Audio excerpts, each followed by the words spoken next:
myself. So I oversee technology, and I've basically been a technology leader for quite some time now, and been in technology for the last 20 or 30 years across aerospace and software. So Love it. Plenty more where that came from. We'll get into it more in the conversation. Before going forward, I'm just going to start by grounding us for a minute, because it is a neurological fact that we all learn better and are more open and receptive and likely to grow when we are mindful and present. So if you're driving or something, please don't do this. Keep your eyes on the road. But for everyone else, do what you need to do, shake or jiggle or shimmy, get seated in your seat so that your butt is on solidly grounded chair or sofa or cushion or stool. Do the same with your feet. Get your feet solidly under you on the ground, feeling the earth way down there somewhere below you. A last stretch or jiggle or whatever you need to do, and then come to stillness. If you're comfortable, close your eyes or lower them. And take a really deep breath, maybe the deepest you've taken all day or all week or in the last hour.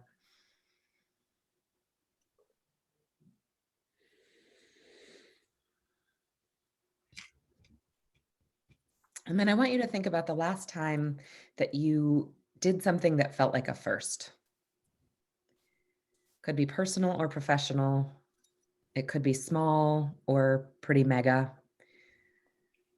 Maybe you changed jobs. Maybe you changed careers. Maybe you had a kid or got a dog. Or maybe you tried meditating for the first time, or biking or gardening. Or maybe you asked a hard question to a colleague. Or maybe you gave a hard answer, something honest that you wouldn't have said otherwise. Maybe you told a colleague you loved them for the first time. So take a minute to settle on something. It can be recent or old in your past. And again, small or large, this does not have to be monumental, but just center on that one little event. And then as you keep breathing, put yourself back in that moment. Was it scary? Was it fun? Was it exhilarating, inspiring, frustrating, disappointing?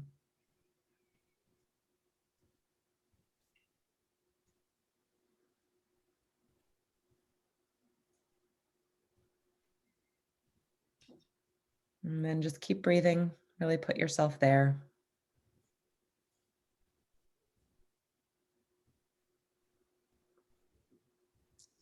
And with two more final breaths, seize on one word that describes that feeling, the loudest feeling that you had in that moment of going first.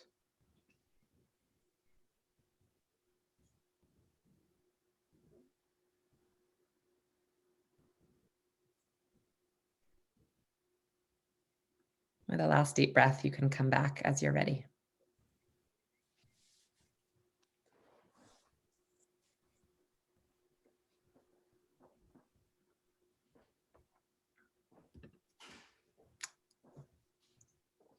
Awesome. Thank you for playing. And if you would, drop that word into the chat. Tell us how it felt that time, that one time, that last time you went first. Relieved, proud, really interesting. Mine is always buzzy, scary, vulnerable, proud, magical. Yeah. What else, guys? These are gorgeous. Apprehensive, fair.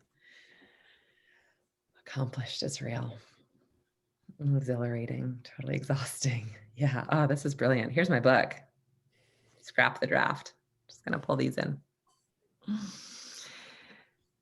So Ward, tell us your latest and greatest story of going first. I think the one that I always remember, I think it's the one that it's the most recent that had a pivotal change in how I approached, I think, work and life. And I know I've written on it, but it's not an apocryphal tale, by the way. So I used to work in Redmond at Xbox. And so from North Seattle, it was a fairly long commute, upwards of an hour, hour and a half. I had to take 2 bus rides. So you can imagine I'm on this bus. I'm actually coming up to the campus, and I look down and I see this ant. And I had this moment where, I'm not a particular person. I'm not necessarily wedded to the idea that I need to, when I see an insect, kill it, nor I'm necessarily wedded to putting it on a napkin and saving it and getting it out of the house, right? Like sort of indifferent. But I had this moment as it was crawling around my feet that I wasn't going to kill it. And I sort of thought, oh, that's good karma. And then I had a moment where I realized, oh, that ant's already dead, right? Like in the sense of like an ant is away from its nest. It's never going to get off this bus. It's never going to like get the bus back to and find its nest. So it's effectively whether I do something or not, this ant isn't going to survive. It just doesn't know it yet. And then I had a moment where I realized that I was that ant with my current job. I just didn't know it, right?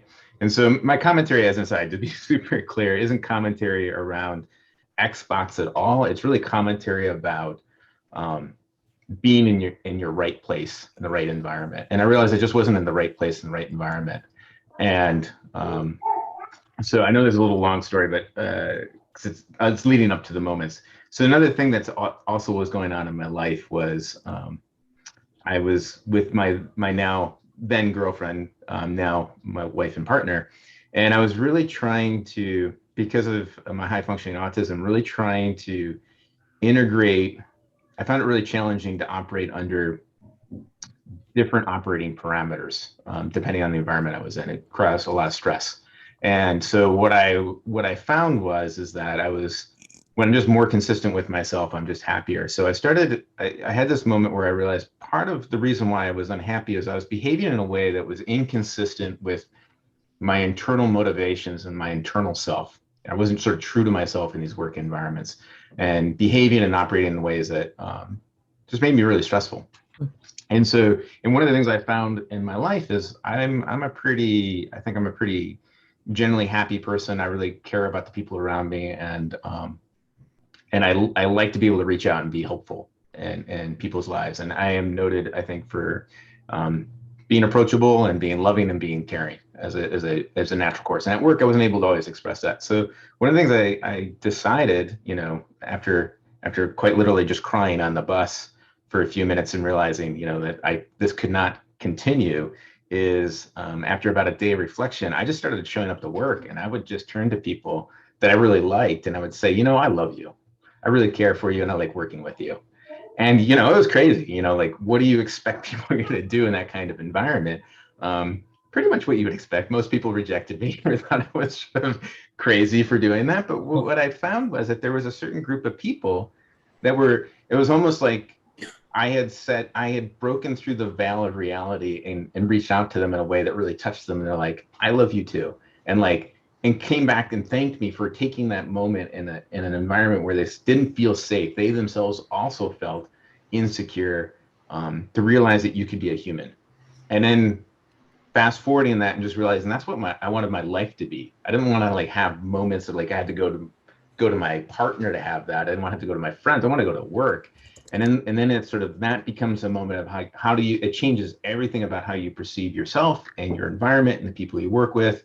We oftentimes, whether it's maybe appropriate to say, but, finding your tribe of people, finding your people that was the moment where I realized I needed to go find my people. And it took me a while to go find my people, but I know for a lot of people at Real Self, and I say this often to them because I know that I will tell them I love them, because I do tell them I love them, but I found my people at Real Self, but it took me some years. But yeah, so it all started with an ant on the bus and a realization that I was no different than the ant at that moment. So. Love it. And for those of you who haven't read it, I just slacked the link to the article. I think it's a really good read. So definitely. And if you want to try to sum up what you did on Thursday afternoon on Zoom, feel free to pay that forward. And so we love to call them roses and thorns. Give us a rose and a thorn about this. What was beautiful and what kind of hurt? I think I generally try to always make lemonade out of lemons. So I tend to focus more on the roses than the thorns in this. I think the hard part though is realizing that the roses you find yourself and you find that it's actually not that expensive. It's actually freeing to be yourself. Like that's the rose. Like I think because of maybe the autism and maybe the insecurity of like, will people like me or reject me or what have you? you're always worried about that, and you realize, oh, just being yourself is so freeing, so amazing. And I've seen this over and over in my life when I just sort of just go, I'm just going to be me, and you can either take it or leave it. And it's not a judgment, like you don't have to like me. I don't need you to like me for me to like myself. That was this huge validation, which you can't have just one moment. I think, at least for me, I've had multiple moments of that, but that definitely was a huge hallmark. I think the thorn too is just realizing that the places you want to work, you have to, again, I have a hard way of framing it as a thorn, but you have to recognize in your life that you can't have everything. You have to really figure out what is the one, maybe just the one thing you want, and you have to go for it, and you have to be willing to sacrifice other things. So one thing that, my earlier career was really hallmarked was I really allowed my ego to steer me. I really wanted to be on the big projects. I was at Boeing on the 787, or Amazon, on those, or Xbox and Xbox One. And they were really intellectual pursuits, super satisfying and gratifying in their own way, but also not things that really brought me happiness the same way as just working with people that I care about, matters to me than it does today. And so at the end of the day, you just sort of go, okay, I can't, you can't always have everything. So you just have to figure out what is the one thing you're willing to die on the hill, for lack of another. So that was sort of, I guess, the thorn of it, but it's also sort of a rose. I think too many times we try to have it all, and we sort of we forget that wealth isn't just about money. Wealth is inclusive of happiness and contentedness and well-being as a whole. And I've chosen, as a consequence of that, to always focus on my well-being and the well-being of people around me.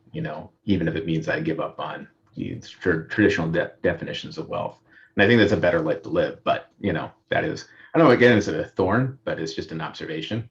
Yeah, totally. One of the alternate titles for the book was "Have Your All."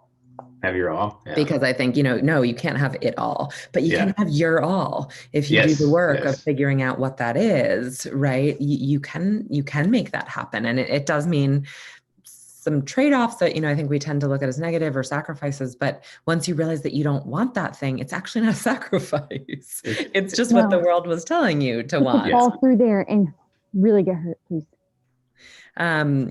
Casey, I hope that child is okay and does not fall through. And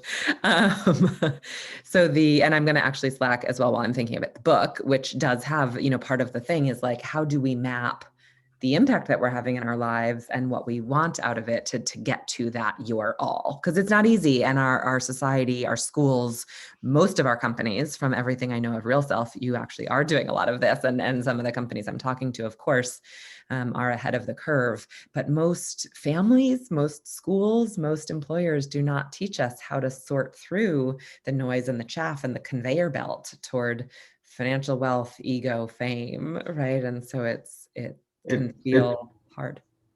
Yeah, no, I think that was the one thing, is I let go of a lot of extrinsic motivators in my life. And that was, again, you're sort of, for lack of a better, more elegant way of saying it, is you sort of give up your power when you're constantly focused on things that are external to yourself, versus just really just looking to yourself for your own happiness and justification for the things that you do, and just go, okay, and accept the consequences of that, right? You might have to give up on XYZ, or there might be people who don't like you, and that's okay. But trying to be everything to everyone and trying to have everything, that is just, maybe there's someone out there that can do it. I am not that person. So like recognizing my limits and being comfortable with my limits was sort of a big, I sort of feel like that's when I started growing up in my late 30s and early 40s, was really sort of, again, other people, maybe this is commonsensical, and everyone discovers this much earlier in their lives, but it took me until my late 30s and early 40s to start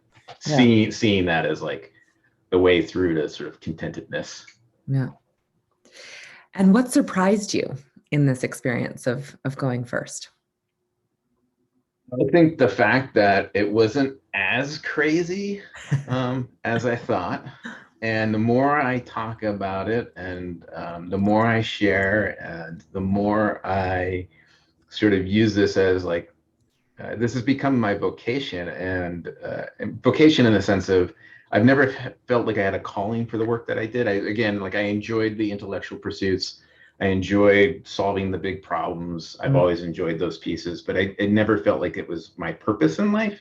And I actually feel like as a CTO, and I joke when I say, my title is CTO, it's not Chief Technology Officer, it's Chief Therapy Officer, because it's really about like, how do you get people like therapy in that great way? Because, I always have to caution this because I think we have so much of a pejorative view on therapy, unfortunately, that me doing that appellation sort of feels like it's pejorative, but it's not. Like, therapy is really a gift that we give ourselves and give each other, right? It's asking someone to see you and help you see yourself, right? And so, like, so much I think about at work in particular is, yeah, I'd love to have ideas and I'd love to contribute to the ideas, but part of my job, or the majority of my job, is to amplify the people around me so that they can have ideas and have their ideas, built by the world, and and help them grow as leaders the way they want to grow. And that self-awareness is such a key critical part, right? And as much as we should be able to drive on that self-awareness and self-actualization, having someone else can help you and guide you with that and reflect for you in a non-judgmental way, I think is just so critical. So that was, I think, been one of sort of surprising, like how well it resonates with a core group of people. Like it's obviously missing, I think, in society as a whole. And I think even particularly in technology, I think my industry has a tendency to be fairly low emotional intelligence, sort of focuses on results and doesn't really care about the person. The person is sort of transactional. We pay you for your time and money, and how you handle it is not my responsibility. And certainly, you don't want to create codependent relationships between you and your team, but at the same point, I think you have a minimally a moral obligation to help them, and work together as a team. So I think the surprising piece is that it resonates with as many people as it does, and so yeah, totally. I think it's funny, right? It's like a prisoner's dilemma almost. And I think the exciting thing right now is that COVID has like blown that all open, right? Where we were all just like on this conveyor belt or stage or whatever, like doing business and like work and leading. And you looked like a man who was stiff. You can see I'm like holding my shoulders because you wore a suit and you were sort of stern, right? And you didn't smile a lot. You did not say love to anyone about and I don't know, my husband's a white dude who's been in finance for 33 years on Wall Street, and like that's not really him, but he's the like personification of it. And so he, of all people, but all of us have just squeezed into that, and when you go first and have the courage to not wear a suit when you're working from home, or to say I love you to a colleague, it cracks open this incredible thing of like, oh, like that's how we could do this. Oh, that would be lovely. Like, I'm here for that, and so that's the theme of, in this going first in all these interviews with people, it's like, and all the work we've been doing for 10 years, there's nothing new under the sun, right? You're not the first person to say I love you at work. Like, I don't know if it's millions or tens of millions or hundreds of thousands or, in tech, maybe dozens or whatever. But you're the first Ward, Vuillemot, Xbox now real self leader who's done that with a high functioning autism diagnosis. And right. So we were talking earlier about like your family tree of going firsters, right? And like who came before, who have you read and seen? But I think that's just so helpful is both looking upstream, at who did what to get you to this point where you could realize this was possible and have the courage to do it. But then what are you unlocking below you or around you is just so magic. Yeah, and that was, you talk about the me, we world thing, and another quick story, when I was a child, for at least one person who will actually probably know the area I'm talking about, but I used to go to Hamlin State Park in New York, which is on the shores of Ontario, and we would camp out for a week or two. None of my family smoked, and I don't remember the exact age, but it was before we had moved, so I had to be like 10, maybe 9. And I remember we were packing up and my father asked me, to pick up some of the cigarette butts. Now, they're not our cigarette butts. They're certainly not my cigarette butts. And me being a typical kid was like, no, I'm not going to pick up cigarette butts. They're filthy and they're not ours. And he insisted, he says, just pick up cigarette butts for 30 seconds. And so I picked up cigarette butts for 30 seconds, but, let's say half a dozen or whatever, and he says, okay, you're done. And then he asked me a really interesting question. He says, if everyone didn't leave their own cigarette butts behind and just everyone did the same thing you did, just took 30 seconds when they left this campground, like, what would the campground look like in a year or two? I was like, there'd be no cigarette butts on the ground. He says, that's life. He says, you don't have to solve all the world's problems. You just got to solve a few of them. And sometimes you don't have to be the person who caused the problem. Decide to step in and own the problem. Now, I'm sure he didn't quite say this as directly, but that was a story that stuck with me since I was a child. And it's always been my sort of reflection as a person, is like, I don't have to solve world hunger to help make the world a little better. And I think even in my role as a CTO, like, I don't, my job isn't to necessarily solve all the problems in my industry, but I have an opportunity to show a different way and for the people around me to make a difference. And then hopefully they will make a difference. And those people, and it just keeps on paying forward and forward. And at some point, we look at a very different world than we have today. But it has to start with ourselves, and it has to start with the people around us. And you have to have the courage, to go out there and say, I love you, and see a person for who they are and not judge them. I think that's the other piece, right? In the last couple of years, we have so much judgment. And that's another reason why I love Real Self, right? Is, we provide a platform that doesn't judge people as a whole. You just allow people to be whoever they want to be, be the most beautiful versions of themselves and do it without judgment. Just do it in safety and support. So I love our platform for that. I love our company for that. And I sort of love having that as my job. So, yeah. So you alluded to it with the cigarette story. It's a perfect segue to my question, which is, how did you come to be the kind of person who has the wherewithal or risk or courage or privilege or, whatever to do this, to go first in various ways? 40 years of probably earlier in my career, early life, being a complete a-hole, for lack of a better word, and constantly having to, I don't like hurting people, but because of the autism and my low functioning moments, I oftentimes will lash out. And so I've had to really learn how to manage that and find different ways to go forward. So a lot of it is just having a lot of people around me, a lot of reflection, and a lot of mistakes, a lot of mistakes. I've hurt a lot of people in my life. And, but I've always tried to use all of those as learning opportunities, and they're hard. I have a huge ego, and that ego can get in its way. And so, like, managing my ego and, putting my ego aside and, always trying to put other people in front of my needs has been, but still being able to know what my needs are and being able to ask for my needs and recognizing that, right? Because that, again, it's interesting. But I think part of it was that I lived in Japan, and that's where I learned Japanese and lived with Japanese families. And to be quite honest, that was probably the moment where it forced me to use a different part of my brain, which sort of helped me to start short circuiting. And what was interesting in Japan, as a complete aside, is whenever I speak Japanese, everyone's like, oh, you're the nicest person in the world. No one used to say that at all when I was in English.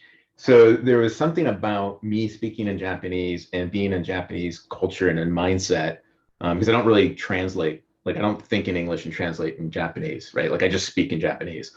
And so that was sort of like a seed of an insight that I had that, I spent the next 15, 20 years trying to integrate sort of my Japanese self into my English version of myself, if that makes any sense. But it's having a lot of great people. Like, my partner, she's amazing.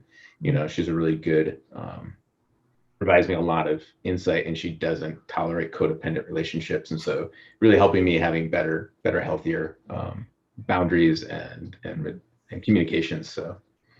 Very cool.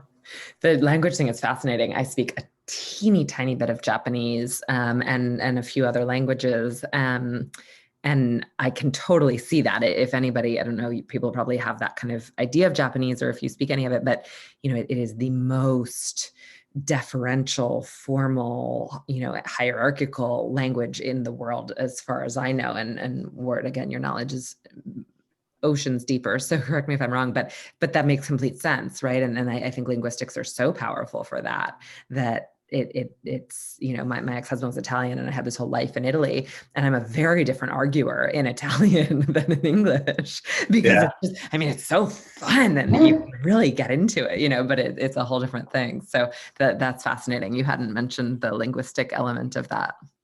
Yeah, no, and I think it's a differential. I mean, for me, I think the Japanese, you kyosuka, it's like sort of pay attention would be like maybe a loose, like pay attention to others. And so you're constantly, arguably this can become its own toxicity of an overly codependent relationship where you're really just putting everyone else in front of you before you, right? That's definitely a, you know, on the extreme. And as a person with autism who likes sort of binary kinds of behaviors, that was definitely one of the negatives that I had to sort of unlearn. But there's also just a lot about, empathy, which doesn't come natural to me. I'm very sympathetic to people, but not very empathetic to people. Denotationally, like to me, like empathy is the ability to unforeseen or with no previous experience be able to understand what another person's experiencing. I'm not capable of normally doing that, but if I've experienced the same thing as you, I can sympathize with you. So that was another sort of, just as I've gotten older, having more experiences, because my partner will oftentimes say, like, how do you not understand? It's like, or like after 3 years, I'll finally say, I got it. It's like, well, I finally felt what you felt, and now I understand what it feels like on the other end. And that's really crappy. And she's like, why didn't you figure that out before? It's like, I never experienced it, and I have a hard time like putting myself in shoes that I haven't already walked. So, I mean, I think that's why it's taken me as long as it has to sort of figure out a lot of this stuff that, again, maybe for other people, this is borderline commonsensical coming out of childhood, but, you know, it took me 4 decades. So fair enough. What do you wish other people knew? So as we think about, you know, that trickle out, or, you know, maybe people who aren't following the lead and going first in their own ways, what do you wish other people knew about this idea of going first? I think it's, you know, to put it in terms of like work, you know, we talk about this at work a lot. Like being a leader is not a title or appellation I can apply to you, right? I don't make you a leader, right? You make yourself a leader, right? And we can all be leaders, and it's a decision that comes internally when you decide the environment around you want to help have affect the change. And that can be a very collaborative kind of leadership, but by taking point and even just driving the conversation to drive towards a collaborative outcome is itself a sign of a leader. And it's really about, I think that the one thing I've learned over and over in my life is that whenever possible, don't allow yourself to feel like you're a victim in that situation, even if you're being victimized, right? Like, I get that you can't control everything that happens to yourself or to ourselves. Like, no one does, right? Like, no one has absolute control around their environment. But whenever possible, regardless of what's happening to you, then decide how you're going to respond to that. And that's a piece you do own. And just own it. And own and step in and make a decision to either remove yourself from that environment, but staying in that environment is a decision, right? If that's a toxic environment for yourself, recognize that's a decision.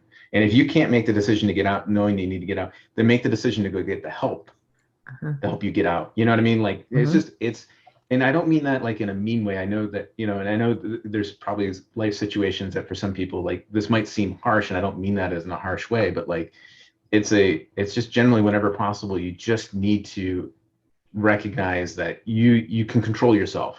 So like constantly work on that. And that's why we talk at work, like I talk a lot about like Maslow hierarchy, and, you know, the most important thing, at least for me, that I've realized in my life, you know, whether, you know, you're a CTO or you're an intern at the company, is self-awareness and self-actualization, right? And it's a self-actualization super, super important, because who hasn't like spent 10 years talking about, gee, I should go to the gym and lose weight, right? Super aware that you're not, but, you know, if you don't go do it at some point, like, just recognize that you're self-aware, but you're not self-actualized. And the reason why you're not doing that is because of you, you know? And so that to me has always been that. And I think the last piece would be from a learning growth mindset, because I think if you think about what a growth mindset is, if you really think about a growth mindset, what it means is like, you give yourself what you want to give, and you receive what you want to receive because you make a decision. That's a growth mindset. It's not because you were born that way. It's not because of anything else externally. You just decide, I want to grow in this direction, whether it's learning a new skill at work or just being a different person, behaving differently. It has to start with you. And like that to me is probably the thing I want everyone to recognize, because I think then you will find your happiness, your drive. You know, you won't always be happy. You can't always guarantee. Again, bad things do happen to all of us, you know, and you don't have control over that. But it gives you the best chance of finding the most happiness and most contentness in life and through life. So that sounds appealing. We can get behind that. yeah. We have a few more questions, but also really, folks, if you want to chime in, I know some of you probably have worked with Word before and don't, so this is a great opportunity to like really throw in a zinger. Or if you work now, you want to like change your name on Zoom and pop something in, feel free. We have a little time before the top of the hour. So, you know, my non-tactical engineer, philosophical entrepreneur self is like, okay, so because we all do this, we are going to make capitalism more inclusive, anti-racist, and sustainable. Ta-da! So follow that. Hold on, taken care of, right? Can you follow me on that lead? Justify that argument for me. Do you mean, you know, I think if there's a lot of research. I know at least one person here is from Google, but Google has done a lot of research on diversity, inclusion, and psychological safety as like, put the moral ethical portion of the argument aside for a moment and just assume all you care about is extracting value, right? Let's just assume that is the thing you're going to optimize. You're going to go from like, I care about my people to I care about the value that my people deliver. All the research says, if you treat people with dignity, you provide their needs, you provide psychological safety, you have the best environment to foster a growth mindset, which has the best chance of delivering the highest amount of value. So even if I didn't care about my people and I just was maniacal and was trying to extract value, I would want to create that kind of environment, right? Just selfishly, I'm going to extract. Now, the irony is that in order to create a psychologically safe environment, you sort of have to care for your people, right? Like you actually have to sincerely care, because people will know when they're being manipulated, right? Psychological safety isn't something that you just create by throwing up some colors on the wall and a pinball machine in the corner is psychologically safe, right? It has to come from the heart. It has to come from the soul. So the only way for us to create the world that we want, which is make sure for everything that we're doing, we are delivering as much value as possible, but also along the way having fun and enjoying it, mandates that we all step up our game. And I think that's the other thing, you know, I say as a person with high functioning autism, you know, emotional intelligence is not something you're born with. It's a skill. It's a set of skills, and it's a lot of hard work. I can tell you that it's a lot of hard work, you know, and I have decades behind me and decades in front of me, you know, of continuing to grow my emotional intelligence. But it's the investment that I think we ought to be making for ourselves and for each other and for our society. So when you talk about the me, we, and world, it all sort of starts with ourselves, taking care of ourselves and taking care of people around us so that we can take care of the world that we live in. Like that is how you get to change sort of the where we're at. So it has to start with each one of us individually through that growing our emotional intelligence and being way more connected to ourselves, and then way more connected to the people around us at an emotional level. We have to be vulnerable, in my opinion, to get where we want to get. Totally. How does this all fit into this moment historically, right after a year of COVID, a year of Black Lives Matter, and the kind of reckoning with racial inequity, embedded 4 centuries long into our life, a presidency that was really polarizing? How does that all play? Yeah, no, I was thinking about this a little earlier, and you were talking about this on the remote work, and you know, there's this word compartmentalize that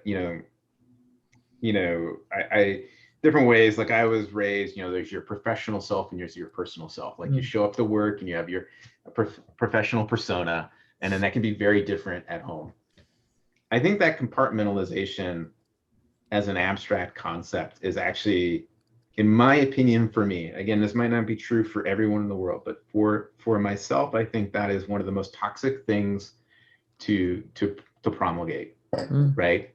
So, and I think the blessing, the gift in COVID is not that we all got to work remote, because I'm working remote for 6 years, and a big believer for myself that remote's the right. I don't think I could actually be a CTO and in the office, right? Like I couldn't manage all the energies the same way I do remotely. So it's been a gift for me that way. But I think the other gift is it's forced us into people's homes, and we don't have that easy compartmentalization that we had before. We have to see each other, like when we're not quite ready to be on Zoom. We have to see each other when the kids are barking or we're having a slightly low energy day, and the family is just intruding, and that's forcing us to realize we're all humans. And I think that's the other piece, is so many people project a version of themselves that isn't real, and then no one really knows they don't know who the person is, and they themselves don't know who they are, and the people around them don't know who they are, the real selves. And I talked to a lot of my people in my organization. It's like, I just have a different role. Being a CTO doesn't somehow make me superhuman. I'm not like somehow a better version. Like, you don't get to be in a CTO just because you're a better human being. I have some specific skills that make me sort of ideally suited for a CTO, but we're different, but we're the same, and it isn't hierarchical. I mean, the hierarchy that we have in organizations, I think sometimes overly conveys a sense that somehow people at the top of the organization chart are somehow like intrinsically better human beings, right? Like, I believe this, and as I talk to a lot of my people in my organization, I think they believe this. And so one of the things, by like removing that compartmentalization and sort of, hey, I'm having a bad day, or I'm a little grumpy, or I apologize for those things, and talking to them about like, hey, these jobs are hard, and I don't always get it right, allows them to recognize they don't have to get it always right. What they need to do, though, is, and this is something I learned through my partner, is like, the question isn't about whether you get it right or not. The question is, and we talk a lot about this, like in other ways, is like, when something doesn't go right, are you accountable to owning it and trying again and fixing it, right? Whether that's in your personal life and you have a bad moment with your partner and you raise your voice and you're just sort of a jerk. I'm certainly like guilty of that. I'm getting better, but the difference is when I make those mistakes, I turn around and say, hey, that was a mistake. I shouldn't have behaved that way. I shouldn't have treated you that way. I shouldn't have talked to you that way, right? And then over time, I've gotten better, so it's less frequent. The goal isn't to be perfect. Like, I would love to never, ever do that again, but that might not actually be achievable. But if I can instead sort of say, hey, I'm just going to continually get better, and when I do make a mistake, I'm going to own it, right? That is what we need to ask of ourselves in our personal lives and at work too, right? There's lots of stuff I ask. I know some of these people in this call, so they're going to go and swing really hard at things. It's their best effort. It may not always connect, right? And that's okay. The question is, do they keep on swinging and keep on rethinking, the problem until they either get success or just realize, hey, it is not achievable. Like, the thing that we think we can do can't be done, and that's okay. But you can't become apathetic to the situation, to yourself, and just sort of say it's good enough. And you can't compartmentalize. And, so I think a lot of maybe intersecting ideas in there, but, I do think compartmentalization's, for me, a huge evil. Evil's maybe a strong word. It's certainly, for me, a very toxic idea that I have had to really divorce myself from to find contentedness. And I don't think I'm alone in that. I think for a lot of us, that is one of the problems with the work environment and offices, because it creates this sort of like hermetically sealed. You're physically dislocated, so you can mentally make that shift. And now that we're remote, you don't get that same shift that you got before, and you're forced to sort of reckon with your whole self all the time, and let people in, and so it requires us to be vulnerable and allow each other to be vulnerable. Yeah. So I think it's a huge gift. I mean, I really do. I know it's not been a fun last year. I wish we could have learned it a different way, but like I said, I will always try to make lemonade out of lemons. So yes. No, I think that's right. I think I credit that same homework compartmentalization also with our increasing standards of values and ethics for companies. Because I think the same thing, right? Once, when you're making a deal a few feet from where your kids sleep or whatever, it's very different to think about making a shitty deal for the other team or extractive of the planet or whatever, right? It really, you're not just daddy's at the office and like doing the thing, you know, and then you can go home and play ball. It makes it all that much more. Absolutely. I mean, think about was. companies who try to not think about the total costs of Mm. impact, from an environmental standpoint. This is a classic example of like, okay, well, yeah, I manufactured this thing, but someone else doesn't have to figure out with the waste disposal, and I'm not going to consider that part of my costs and my responsibilities, right? That's an arbitrary form of compartmentalization. As an engineer who thinks of systems, like you just got to look at the whole system and go, like, just because you don't want to worry about it, someone has to worry about it. And I think a lot of times in business, it's easier to manage and control only our direct costs and our direct benefits, and we don't think about, and we compartmentalize and don't worry about the indirect things. And I think the same thing in I think this concept is sort of broken. I think it's arbitrary compartmentalization that we do with ourselves and with our businesses that is the unhealthy thing. So I definitely see an analog with the business. Yeah. There's probably a me, we, and world version, the world too, of more national boundaries. I love it. Do you want to say a word? I know we've talked before and it wasn't necessarily part of this, but the COE concept I think is so powerful for psychological safety. Do you want to just speak to that? Oh yeah. So for folks who've worked with me, COE is they know this, but it stands for correction of error. We like to call it celebration of error, and I introduced it probably on day one. It might have been day -1 when I joined Real Self. Is like, we got to do these correction of errors, and of course, a lot of people mistook it as like an incident report, like something broke, and we're just saying it broke. And it's constructed around 3 components. The first 2 components are the really important ones. One is impact, which is 3 to 4 sentences. Can you articulate how the customer and or the business was impacted from a customer experience standpoint or cost or revenue? So it's helping connect leaders with the business and with customers. So it builds both customer and business empathy. Then it includes resolution, which is short term, did I put the fire out? And then long term, do I make sure the fire doesn't happen again? And then the last component is root cause, which is really to show your math. Like, how do you know the impact is truly the impact, and how do you know that you've actually solved the root problem, your resolutions? And so, it's very useful just as a practical tool to communicate out to the business people, coordinated, develop like future leaders so they're connecting and recognizing just writing code isn't enough. We write code to impact our customers, impact our businesses, so it helps them sort of develop that empathy naturally. But it's also because we do not focus, we don't focus on people. It's not used to, we don't really care who caused the problem, unless it's illuminated in so much as, hey, this person did this because the documentation wasn't clear, right? So we always focus on process over people in that sense of like, the process failed us, not the people. People don't fail companies, right? People do not go out of their way to make mistakes.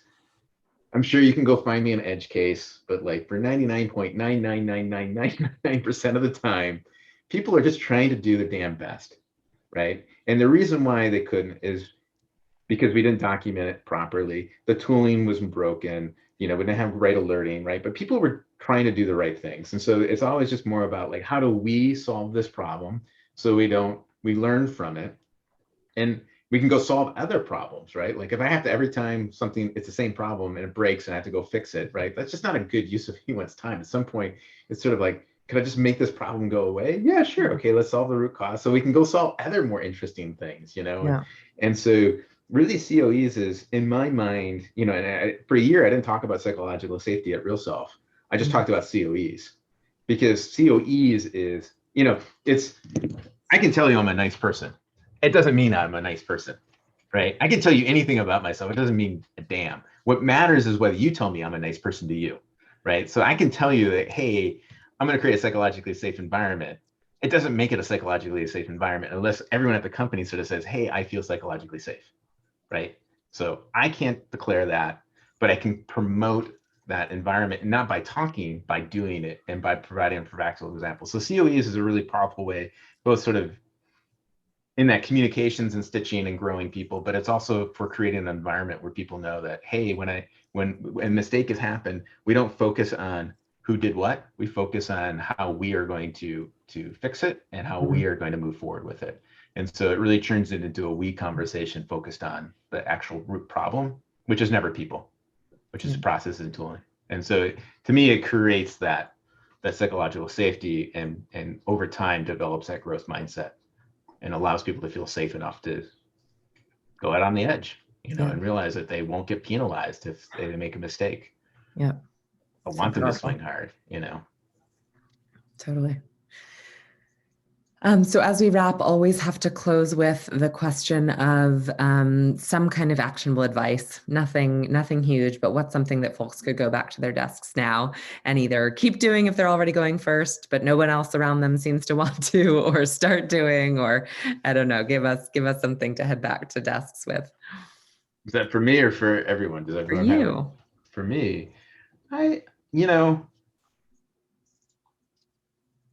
if two things. This is a good question. I had it was me. If you haven't been vulnerable with a coworker, if you sort of really keep the work versus your personal life separate, and I don't mean it has to be your deepest, darkest secret, but even if you're just having a bad day, if you haven't tried that before, be vulnerable with another coworker and just say, hey, I'm really frustrated. I'm just having a bad day. Try that. Make yourself available to that person emotionally. I think you might be surprised. I think that would be one thing to try. Awesome. And if you can, maybe turn around. If the person does it to you, tell them you love them. Maybe in your own words. It doesn't be I love you, but I prefer that. Say I care for you. I send people hugs and Slack all the time, and try a few of those things. Be your real self. Find your real voice with at least one other coworker. Gorgeous. And then try for 2, then 3. We obviously had a biased sample, but the poll was 63% of people in our little event poll said that at least weekly they tell colleagues they love them. So your influence is spreading through this group. We also had an absolutely not 13%, and a quarter of people said not in so many words, which is okay, right? I care for you, or an emoji. Emojis are powerful language. Awesome. Well, Ward, what a treat. Thank you so much. Thank you to everyone who joined and hung out. Check out that article. Anywhere else that you want, Ward, that you want people to follow up, follow you, follow the work? Yeah, I mean, it was certainly that article is interesting. I'm happy to share. We have a Leading the Real Self Way. It's like 7 hours of video that we share out on people management, and talks a lot about these concepts and sort of psychological safety and Maslow hierarchy. I have some other stuff on leadership mass that I'm happy to share out, which might also sort of ladders into that, and even career development. So, and I'm also just happy to come talk to anyone. So if you just want to reach out, I'll find time on my calendar to come in and talk with you or whomever. So awesome. Is LinkedIn the best place? It sounds like most people are connected. LinkedIn would probably be the right best place to reach out. Awesome. Me. It's good stuff, guys. I've been getting to play with it some as well, and it's good. So I encourage you to do that. My book link there is there. Encourage you to pre-order today. Ideally, get us up to bestseller and show the world that this matters and people are pumped. There really are some fun bonus content and a whole LinkedIn group. So speaking of good places to hang out on LinkedIn, that'll be one. But other than that, just a big thank you, and keep it up, Ward. Yeah, no, we'll be talking, but this was great. Thank you. And it's that I don't know what your time is now, but like I have another hour, so I'm happy to hang out. And if people want to talk, ask questions, I'll be here until. I love it. I'll leave the channel open and stop the recording and.